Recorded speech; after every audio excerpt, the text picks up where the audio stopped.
Amen. Amen. Amen. Le sang de Jésus. Le sang de Jésus. Le sang de Jésus. Le sang de Jésus. Le sang de Jésus. Le sang de Jésus. Le sang de Jésus.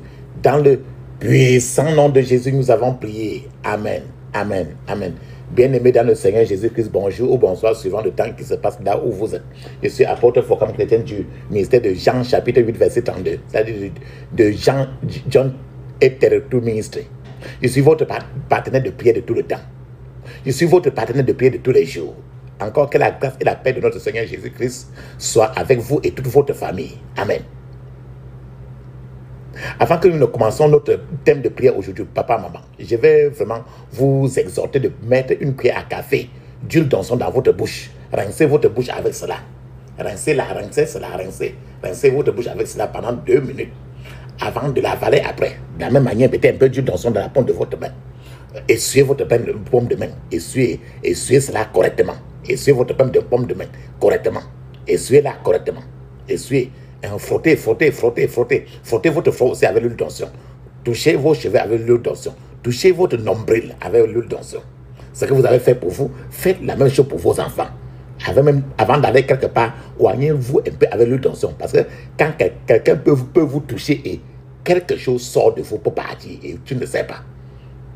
Parce que la terre ici est déjà définie à un niveau avancé. Donc, mais avant que les enfants n'aillent à l'école, il faut toujours, même avant de dormir, prenez l'habitude d'embaumer qui que ce soit avec l'huile d'onction. Alléluia. Avant de partir quelque chose à quelque part, mets l'huile d'onction dans toi. Lave ton vagin tu avec l'eau de vie. Lavez-vous tu avec vos l'eau de vie. Alléluia. Amen. La Bible nous dit très bien dans 1 Thessaloniciens 5:17, il est écrit priez sans cesse, priez sans cesse. Parce que nous devons prier sans cesse. Notre thème de prière, c'est ce qu'on appelle, c'est ce que j'ai appelé l'esprit de paresse. L'esprit de paresse, la paresse spirituelle. C'est l'esprit de paresse, la paresse spirituelle, l'esprit de paresse. C'est l'esprit de lézard. Tu connais le lézard, non? Ou encore la paresse spirituelle. Alléluia. Papa, maman, je vais partager avec vous. Proverbe 24, verset 30 à 31, il est écrit, je passais près du champ d'un paresseux. Je passais près du champ d'un paresseux et près de la vigne d'un homme dépourvu de sens. Les épines avaient poussé partout. La terre était couverte de mauvaises herbes et les murs de pierre étaient tombés. Voilà le champ de quelqu'un paresseux. C'est-à-dire que les mauvaises herbes étaient partout parce qu'il ne connaît pas. Aller couper, entrer dans son champ, il ne peut pas. Donc, je passais près du champ d'un paresseux et près de la vigne d'un homme dépourvu de bon sens. Les épines avaient poussé partout, dont les mauvaises herbes étaient partout dans son champ. La terre était couverte de mauvaises herbes partout et les murs de pierre étaient tombés. Papa, maman, c'est le sort d'un homme paresseux, décrit de manière graphique par la parole de Dieu dans Proverbe 24, 30 à 31. Donc, si ces questions n'étaient pas très importantes, la Bible ne perdrait pas son temps à mettre ça dans des pages de la Bible. Donc, la paresse est un grand problème. C'est-à-dire que voilà, le champ avait trop des herbes. Il n'y a personne qui vient enlever les herbes du champ pour cultiver rien. Les murs sont tombés. Alléluia. Amen. Papa, maman, Proverbe 26, verset 13 à 14 dit très bien. Le paresseux dit, il y a un lion sur le chemin. Il y a un lion dans les rues. Comme une porte qui tourne en avant et en arrière sur ses gonds. Le paresseux se retourne et se retourne dans son lit. Voilà le paresseux qui n'aime pas quitter le lit. Proverbe 6, verset 9. Je vais vous donner un certain nombre de passages bibliques qui vous montrent toujours où le Seigneur parle toujours des paresseux. Mais maintenant, le Proverbe 6, verset 9 dit très bien. Mais toi, paresseux. Mais toi, paresseux comme ça. Tu restes trop longtemps au lit. vous ne vous levez jamais pour travailler. C'est le proverbe 6, verset 9. Je partage encore avec vous le proverbe 13. Je partage encore avec vous le proverbe 13, verset 4. Il est écrit: le paresseux n'obtient pas ce qu'il veut, mais celui qui travaille dur obtient tout ce qu'il veut. Je partage encore avec vous proverbe 18, verset 9. Il est écrit: celui qui ne travaille pas dur est comme celui qui détruit les choses.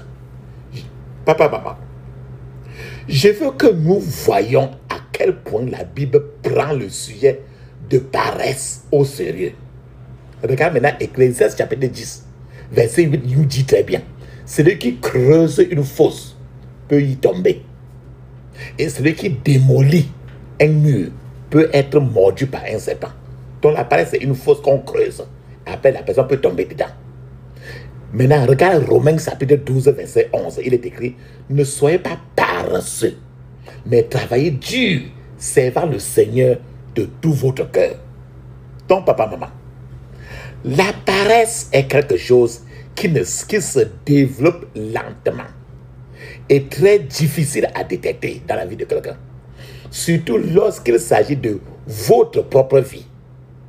Il est très difficile d'être paresseux. Il est très facile d'être paresseux dans la prière. Donc quand vous priez pendant 1 heure et que votre esprit vagabonde pendant 50 minutes, c'est ce qu'on appelle paresse encore. Vous priez pendant 10 minutes et sur ces 10 minutes-là, vous n'êtes proche de Dieu que pendant 1 seule minute. C'est encore la paresse. Une personne ne peut être paresseuse dans la lecture de la parole de Dieu. En fait, beaucoup de chrétiens sont très paresseux dans l'étude de la Bible. Une personne peut être paresseuse dans le jeûne, mais si la personne même si la personne va pour évangéliser partout, encore la personne sera toujours appelée paresseuse dans le jeûne. Quand je parle comme ça, c'est pour que vous ciblez dans quel domaine vous êtes, d'où la paresse vous a déjà mis par terre. Une personne peut être paresseuse dans ce que la Bible appelle les veillées de prière. C'est-à-dire que intercéder. Parce que toi et moi, nous devons intercéder. Si la seule prière que vous faites est que vous priez pour votre famille et vous priez rien que pour vous seul, papa, maman, vous serez surpris un jour que le Seigneur vous dise que vous êtes vraiment quelqu'un de très paresseux. Parce qu'il n'y a pas seulement ta famille et toi qui sont sur la terre. Une personne peut être paresseuse pour penser que la paresse est très dangereuse pour notre vie spirituelle. La paresse tue les gens. La paresse détruit la vie des gens. La Bible dit que l'ennemi rôde et qu'il est un dévoreur qui ne se fatigue pas. Nous avons des ennemis qui travaillent dur pour te détruire, pour me détruire. Lorsque vous avez un ennemi qui travaille trop dur et que vous êtes un guerrier de prière paresseux, vous êtes vraiment dans les troubles. Les forces de ténèbres, tous les gens, les méchants, les forces de ténèbres ne prennent pas de congé, ne vont jamais en congé. Ils ne prennent jamais des vacances. Donc, si vous prenez des vacances, des congés, vous avez des problèmes. Je vais vous faire un témoignage. Il y a quelque temps, il y a quelqu'un qui a dit que Satan avait convoqué une convention mondiale. Et dans son discours d'ouverture à ses démons, Satan avait dit que, je cite, « Vous voyez, nous ne pouvons pas empêcher les chrétiens d'aller à l'église. Nous ne pouvons pas empêcher les chrétiens de lire leur Bible. Et nous ne pouvons pas les empêcher de connaître la vérité. Mais nous pouvons les garder paresseux afin qu'ils ne soient pas réceptifs. » Papa, maman, la Bible fait référence à une personne paresseuse comme un paresseux. Le lézard, tu as vu le lézard, non? Le lézard sournois, nous murmure un mot à l'oreille pour que nous remettions à plus tard ce que nous avons à faire maintenant. Le plus souvent, le lézard est souvent regardé comme l'esprit du lézard. Un examen plus approfondi de la vie d'un lézard montre que c'est un animal qui se morfond. Le lézard reste au soleil distraitement. Il reste au soleil distraitement. Le lézard se déplace un peu vite seulement lorsqu'il voit de la nourriture. Mais après cela, ce même lézard il revient, il se détend à nouveau, il se camoufle, il se garde. Donc un lézard peut rester au même endroit pendant même 1 heure sans bouger. C'est l'esprit de la paresse. Quand nous sommes paresseux, tous nos espoirs, notre futur et nos rêves finissent dans un classeur poussiéreux. Et cela conduit à la déception dans la vie. Certains gens sont très jeunes maintenant. Et c'est le moment où ces gens-là ont de l'énergie pour prier. Mais ces gens-là ne prient pas. Un temps viendra où la prière même qu'elles devaient faire maintenant sera nécessaire et elles découvriront qu'elles ne sont pas aussi forts qu'avant pour faire ces prières. C'est très triste, papa, maman, de voir les gens âgés faire des prières de feu, des prières de guerre, pendant que les jeunes prient comme s'ils n'avaient aucun grain de force. Le résultat final de l'immaturité spirituelle et du manque de croissance est la paresse. La plupart des gens concernés sont physiquement paresseux. Si le Seigneur a prévu que vous priez 2 ou 3 heures par semaine et que vous ne faites que 10 minutes de prière par semaine, c'est réellement la paresse spirituelle dont nous parlons. Et si vous continuez ainsi, vous commencerez à chuter. Vous serez trop déçus dans la vie. Je prie pour vous que tout pouvoir qui envoie la chute dans ton esprit soit éliminé aujourd'hui au nom de Jésus. Papa, maman, l'esprit de paresse est l'esprit du « je le ferai plus tard ». Je le faire plus tard, pas maintenant. C'est ça qu'on appelle l'esprit de paresse. C'est un démon. Et vous n'arriverez jamais à le faire. Quand tu dis « je le ferai plus tard », ne finira jamais. C'est l'esprit de paresse. C'est l'esprit d'indifférence pendant que vous devez être impliqué. Quand tu es indifférent à certaines choses dans la maison et que tu devais être impliqué, c'est la paresse. C'est-à-dire, lorsqu'une personne ne se soucie pas des choses qui sont importantes pour sa propre vie, la paresse est là dans la vie de la personne et c'est la paresse. Et la paresse elle-même, c'est un péché. La personne paresseuse ne croit. La personne qui est paresseuse, quelqu'un qui est paresseux ne croit à rien. Quelqu'un qui est paresseux ne sait rien. Un paresseux n'interfère jamais à rien. Il est là pour prendre des avantages seulement. La personne paresseuse est juste vivante et n'a rien à dire. C'est l'interprétation biblique de la paresse. La Bible décrit la paresse comme un manque d'approche de la vie. C'est-à-dire, regardez toute la vie passer sous vos yeux et vous ne faites rien. Vous ne pouvez avoir aucun impact sur votre famille ou ailleurs. Même si vous n'avez pas d'argent, au moins vous devriez être reconnu comme un guerrier de prière. La paresse biblique, c'est quand une personne ne se sent pas mise au défi d'une quelconque manière. La paresse, selon la Bible, c'est quand quelqu'un croit qu'il a droit à tous les avantages du monde sans rien apporter. C'est ça que nous appelons la paresse. C'est ça que la Bible appelle paresse. La paresse biblique, c'est quand une personne cherche une excuse pour éviter de travailler. La paresse biblique, c'est quand quelqu'un est habitué à un style de vie moins exigeant. C'est qu'il choisit au contraire le plus facile pour rester là, pour dire qu'il travaille beaucoup. La paresse, c'est la procrastination et l'irresponsabilité. La paresse ne signifie pas que vous n'êtes rien. C'est plutôt l'échec à faire ce qui doit être fait.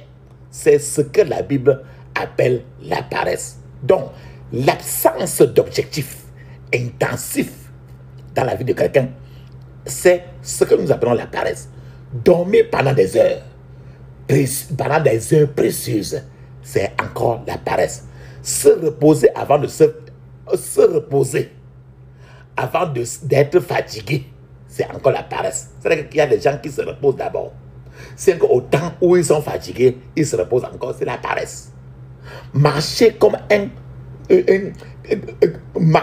somnambule dans la vie est de la paresse. Plus vous devenez paresseux, plus vous prévoyez de faire tout le lendemain et non aujourd'hui. C'est encore la paresse. Je vais maintenant vous partager un certain nombre de problèmes que les gens paresseux ont.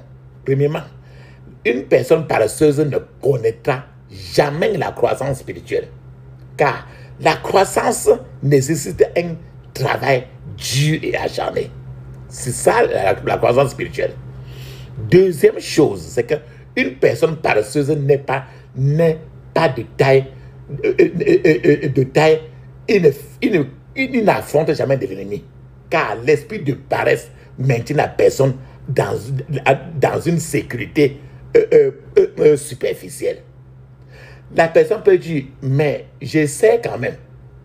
On te dit non, tu dois travailler dur. Il dit non, mais j'essaie quand même. C'est l'esprit de paresse. Quand tu entends quelqu'un dire j'essaie quand même, c'est que c'est l'esprit de paresse. La question est, à quoi vous mesurez-vous?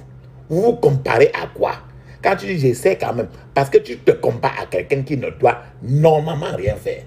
Or, le Seigneur ne te compare pas à quelqu'un qui ne doit rien faire, mais à quelqu'un qui, par rapport à ce sur quoi tu as été envoyé sur la terre. La troisième chose, la paresse est un grand péché. C'est un péché si dangereux que quelqu'un peut ne même pas savoir qu'il est paresseux. Donc la personne se soumet progressivement à l'ennemi sans le savoir. Donc la paresse, c'est un grand problème, un grand péché. Quatrièmement, la procrastination est l'enfant même de la paresse. Si vous voulez grandir spirituellement et que vous n'avez aucun sens de l'urgence, alors vous n'avez pas commencé même de grandir, parce que vous devez mettre trop les urgences devant vous. Cinquièmement, les paresseux ne finissent pas les choses. Ils font les choses toujours à moitié. Les paresseux font le travail à moitié et ils n'ont pas fini, ils commencent alors de nouvelles choses encore. C'est qu'il n'a pas encore fini l'autre, il a commencé l'autre. Donc c'est la paresse qui se multiplie. Les paresseux ne s'attachent pas à la tâche jusqu'à ce qu'elle soit terminée. Les paresseux ne savent pas se concentrer sur une seule chose jusqu'à ce que cette chose-là soit terminée. C'est une chose très dangereuse. Autre chose qui concerne les paresseux, c'est quelqu'un qui est paresseux n'affronte pas les choses comme elles devaient l'être. La personne qui est paresseuse trouvera toujours des excuses en disant qu'il y a un lion dehors. C'est pour ça qu'il ne peut pas sortir, il peut me dévorer. Les paresseux ont toujours des excuses pour ne pas payer. Les excuses pour n'importe quoi, Un paresseux explique toujours les choses et finit toujours par se décevoir lui-même. Parce que lui, il se trompe lui-même. Et le paresseux croit toujours qu'il est plus sage. Quelqu'un qui est paresseux ne contribue pas beaucoup à la vie des autres à cause de la paresse. Parfois, donner de l'argent à quelqu'un ne signifie pas que vous l'aidez. C'est même un désastre quand, dans un mariage, l'un des partenaires, par exemple, est très paresseux. Quand l'un des partenaires est très paresseux, toute la famille va en souffrir. Quand l'un des partenaires est paresseux, il y aura un problème. Parce que la ligne sera faible à un niveau. De nombreuses familles mangent dans la poubelle de la vie. Parce que l'un des partenaires est paresseux. Une situation où un homme rentre à la maison, pose ses jambes sur le tabouret, regarde au côté de la télévision et n'aide pas la femme, par exemple, à préparer à la cuisine. Tout ceci finit par la pauvreté. Parce que c'est la paresse. Parce que les deux devaient s'aider. Le mari aide la femme aide le mari. C'est pour ça qu'ils sont deux pour être un. Une autre chose, c'est que les paresseux sont toujours agités. Les paresseux ne sont jamais satisfaits. Les paresseux ne sont pas prêts à faire quoi que ce soit pour s'en sortir. C'est pourquoi vous voyez beaucoup de gens qui jouent au pari, au jeu de hasard, parce qu'ils veulent la vie facile, l'argent facile, le jambon, ainsi de suite. La paresse.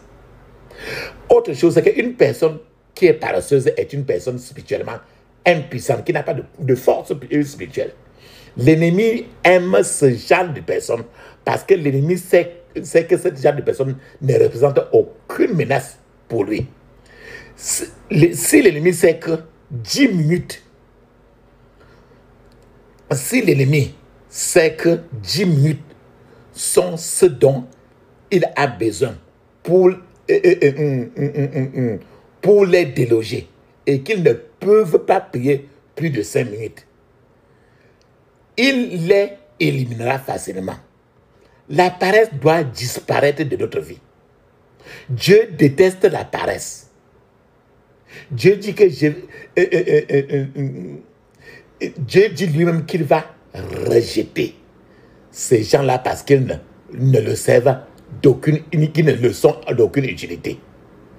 L'autre chose des paresseux, c'est que quelqu'un qui est paresseux est inutile dans le monde spirituel, extrêmement inutile dans le monde spirituel. La Bible dit qu'il est comme du vinaigre sur les dents et ils sont comme la fumée dans les yeux des gens. Donc ils sont encombrants. Autre chose, c'est que Dieu ne peut pas utiliser un homme paresseux dans son plan, à moins qu'il ne soit prêt à se repentir. Dieu peut nous aimer, mais Dieu a un calendrier précis qui doit être respecté. Dieu ne permettra à aucun serviteur paresseux, à aucun homme de Dieu paresseux, à aucun homme de Dieu paresseux de tout gâcher dans son plan. Une personne ne peut pas perdre son salut, mais elle peut cesser d'être dans le plan de Dieu pour l'avenir. Si la personne n'est pas même très prudente, la personne risque aussi même de perdre même son salut. L'un des esprits, l'un des démons de l'époque actuelle, et qui est dans le plan du diable, est de rendre les chrétiens de plus en plus paresseux dans leur vie spirituelle. Autre chose, c'est que quelqu'un qui est paresseux est indulgent. Si vous voyez quelqu'un qui prétend tout savoir, un peu comme s'il est sabitou, sachez que vous avez rencontré un vrai paresseux. C'est une manière astucieuse de connaître quelqu'un qui est paresseux. Autre chose, c'est que la paresse fera d'une personne un esclave pour toujours. Une telle personne paresseuse sera toujours un rêveur. Une personne paresseuse invente des excuses insensées. Cette personne dira: laisse-moi regarder la télé, c'est bien après là que je vais voir regarder la Bible. C'est pourquoi la Bible dit qu'une personne paresseuse est une personne dépourvue de compréhension. C'est un fou. Elle refuse des opportunités et irrite même les gens. Papa, maman. La paresse maintient une personne au plus bas du niveau de la vie. Car le succès dans le monde spirituel exige que vous vous appliquez aux prières, à la parole de Dieu, à la sainteté et à la discipline. Lorsque tout cela manque dans la vie d'une personne, la personne restera au plus bas niveau spirituellement. La paresse apporte la destruction. Car une personne paresseuse est comme un poisson pour le peuple de Dieu. Papa, maman, lorsqu'un maillon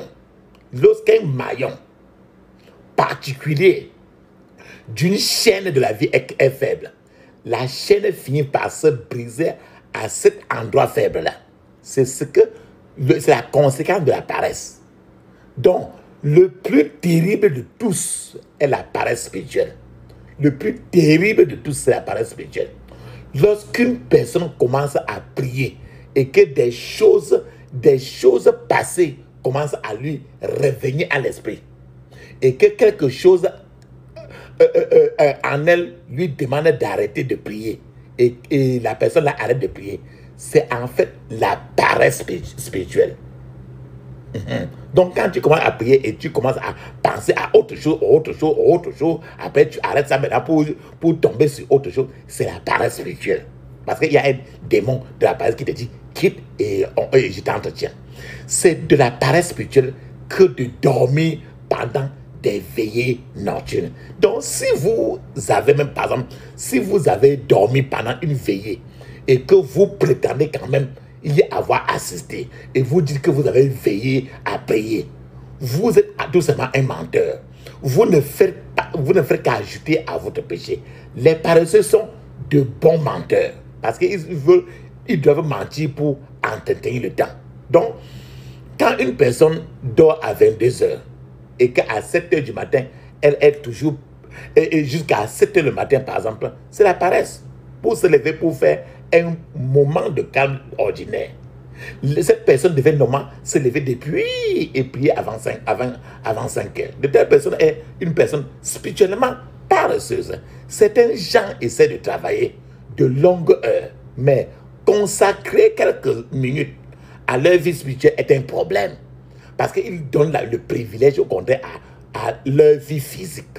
Mais même 5 minutes de leur vie spirituelle est un problème. C'est encore la paresse. La paresse est le péché du christianisme moderne.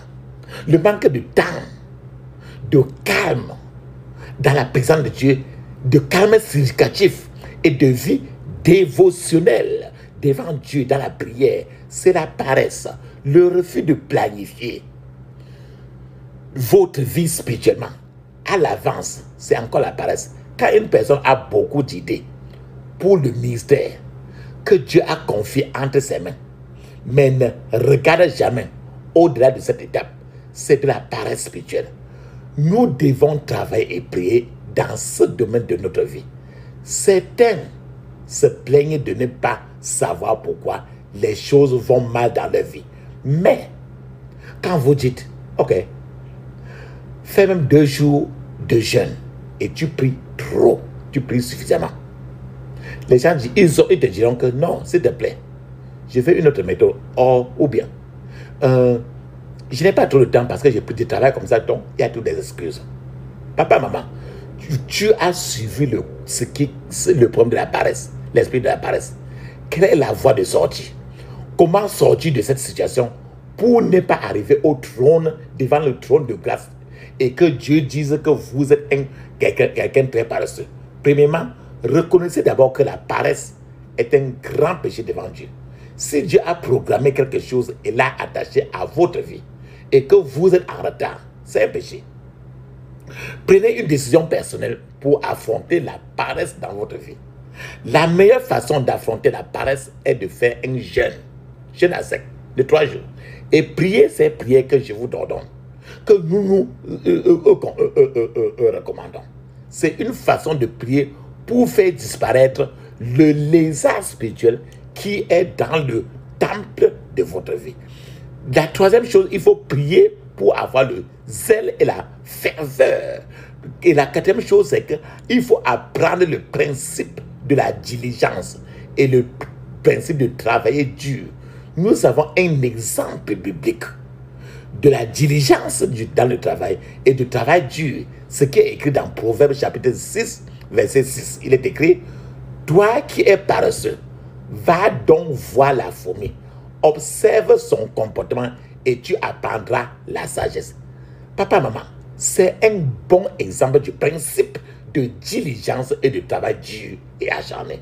Vous y voyez l'initiative, l'autodirection et le respect de la saison, la capacité de terminer un travail et la prévoyance pour planifier l'avenir. Vous apprenez ces 5 choses à partir de là. Papa, maman, comprenez aussi que comprenez qu'il y a les différents niveaux de paresse. Il y a beaucoup de niveaux de paresse. Il existe de nombreuses sortes de paresse. Lorsque vous choisissez la paresse douce, est facile. Dans la partie, quand il y a n'importe quoi, vous cherchez à choisir toujours ce qui est facile et très doux et facile là. C'est encore un signe très simple de quelqu'un qui est paresseux. Un autre niveau de paresse se passe lorsque Dieu vous incite à faire quelque chose et que vous lui désobéissez. Et il y a la paresse. Aussi, il y a la paresse que vous avez héritée de vos ancêtres. C'est ça qu'on appelle la paresse héréditaire. Et il y a aussi la paresse démoniaque. C'est-à-dire que c'est un démon qu'on a envoyé sur la personne.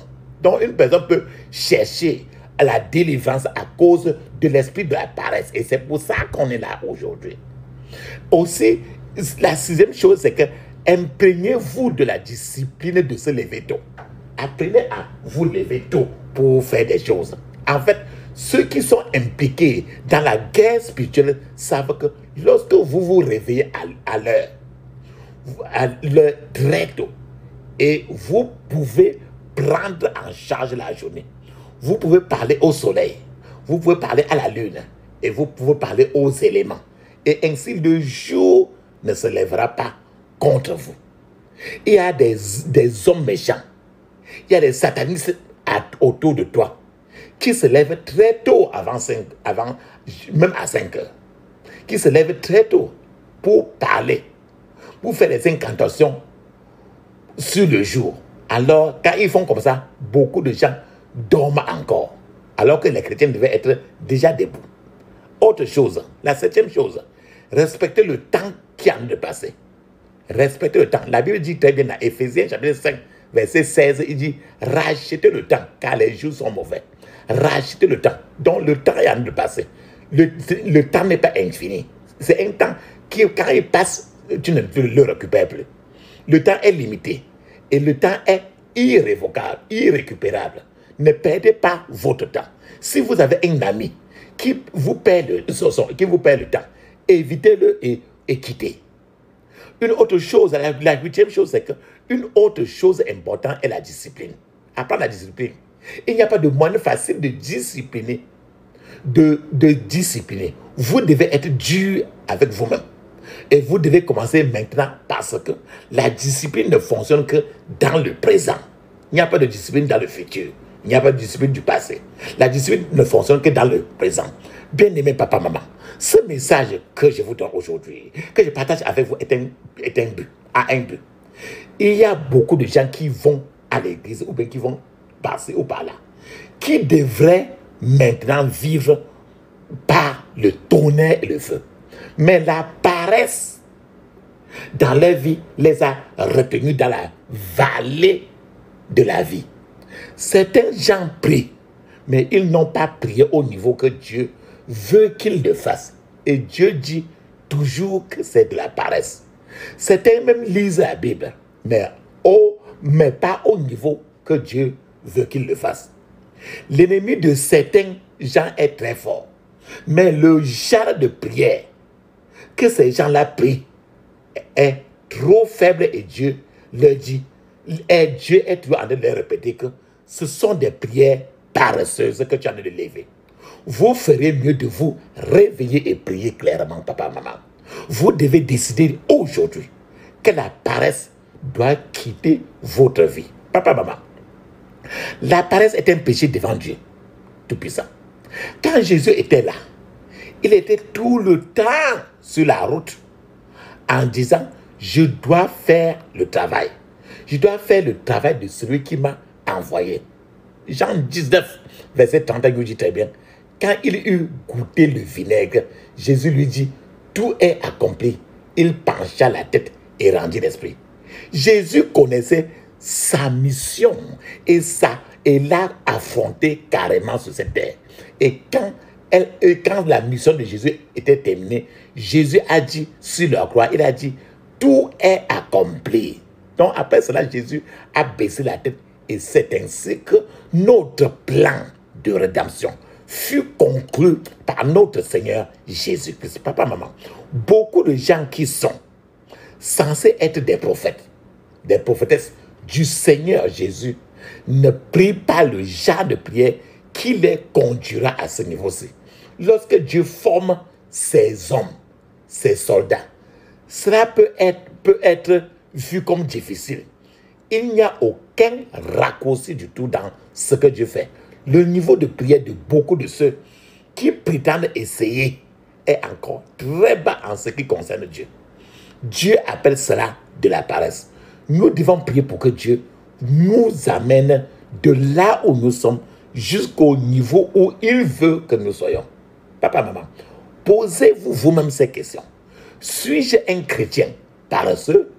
Suis-je le genre de personne qui bâille ou dort alors que je suis censé prier?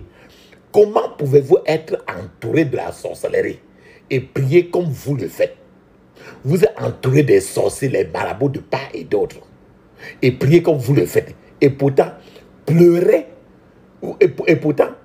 que vous ne savez pas pourquoi il n'y a pas de percée. Vous êtes en train de prier que vos choses ne marchent pas. Pourtant, vous êtes entouré de tous les marabouts, tous les sorciers, les qualités de magie. Et vous ne faites pas des prières qui peuvent les déloger.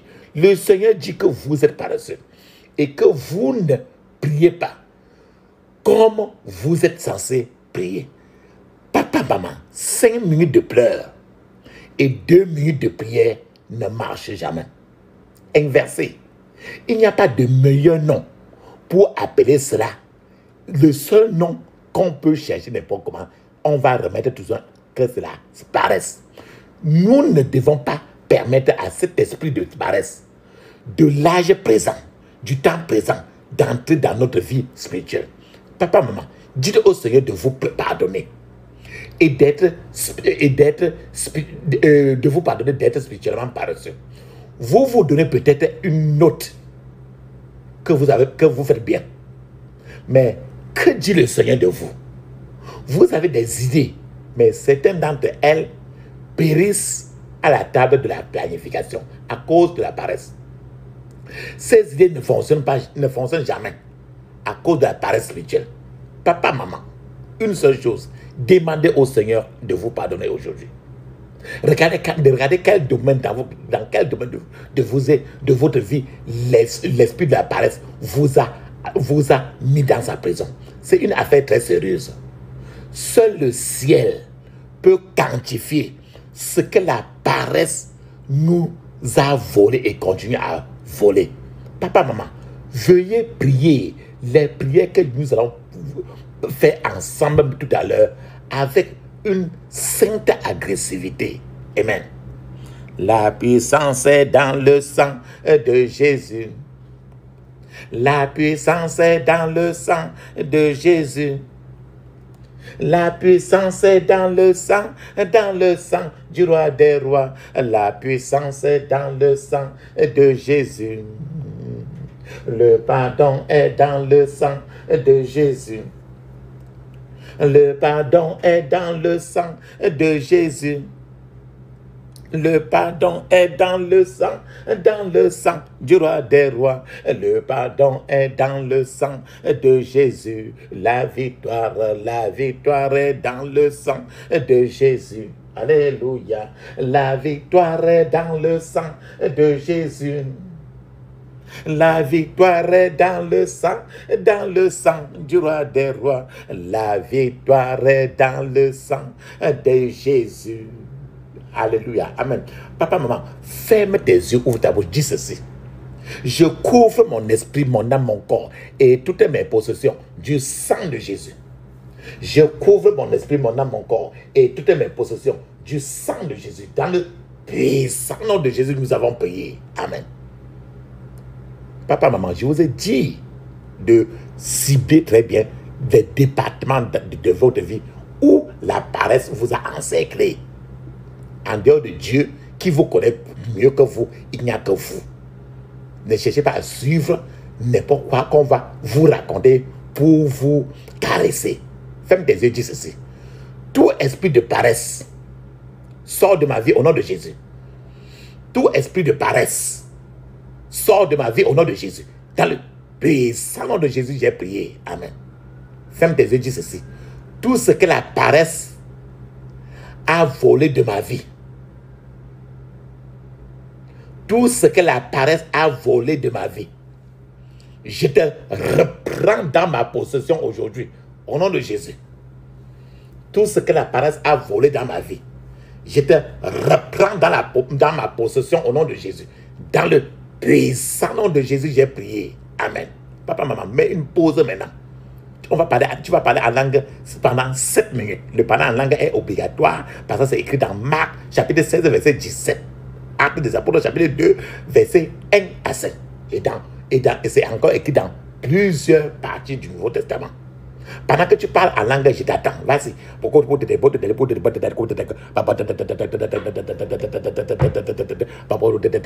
Dans le puissant nom de Jésus, j'ai prié. Amen.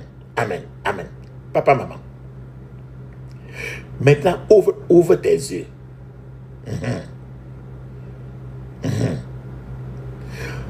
Ouvre tes yeux, ferme ta bouche. Dis ceci.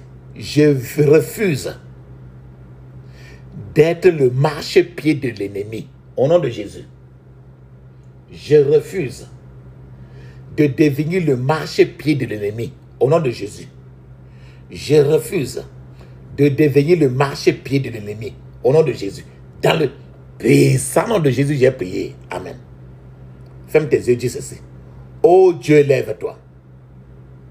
Et que tous les ennemis de ma vie soient dispersés. Au nom de Jésus. Oh Dieu, lève-toi. Et que tous les ennemis de ma vie soient dispersés. Au nom de Jésus. Oh Dieu, lève-toi. Et que tous les ennemis de ma vie soient dispersés. Dans le puissant nom de Jésus, nous avons prié. Amen. Papa, maman, il est temps maintenant. La prière, c'est une communication à double sens. C'est-à-dire que tu parles à Dieu, Dieu te parle. Maintenant, tu as déjà levé tes prières. Maintenant, il faut que tu sois concentré pour écouter ce que Dieu te dit aussi. Donc, c'est le moment où tu dois rester calme, fermer ta bouche, ouvrir ta bouche, fermer les yeux. Ouvrir ta bouche, mais fermer les yeux, ne dis pas aucun mot. Même Amen, ne dis pas. Même merci, ne dis pas. Pendant ce temps, je vais appeler le Dieu d'Élie, du prophète Élie. Et quand tu appelles le Dieu d'Élie, il répond tout par le feu. Parce qu'il est un feu dévorant. Je vais appeler pour toi et moi. Feu, feu, feu, feu, feu. Feu, feu, feu, feu, feu, feu, feu, feu, feu, feu, feu, feu, feu, feu, feu, feu. Dans le puissant nom de Jésus, nous avons prié. Amen, amen, amen. Ça, c'est très bien ça. Bien-aimés, frères et sœurs. Maintenant, il est temps maintenant de clôturer notre prière. Ferme des yeux, ouvre ta bouche, dis ceci. J'interdis toute contre-attaque, regroupement et renforcement contre moi et ma famille. Au nom de Jésus. J'interdis toute contre-attaque, regroupement et renforcement contre moi et ma famille. Au nom de Jésus. Dans le puissant nom de Jésus, nous avons prié. Amen. Frères et sœurs, maintenant, tu vas sceller maintenant tes prières dans le sang de Jésus. Ferme tes yeux, ouvre ta bouche, dis ceci. Je scelle toutes mes prières dans le sang de Jésus. Je scelle toutes mes prières dans le sang de Jésus. Dans le puissant nom de Jésus, nous avons prié. Amen. Dis Amen cette fois. Amen. Amen. Amen. Amen. Amen. Amen. Amen. Ça, c'est très bien. Il est temps maintenant de parler en langue 7 minutes. Mais je vous conseille tout de parler en langue au moins 30 à 1 heure de temps. Et soyez habitués à parler en langue beaucoup. Allons-y, on parle en langue.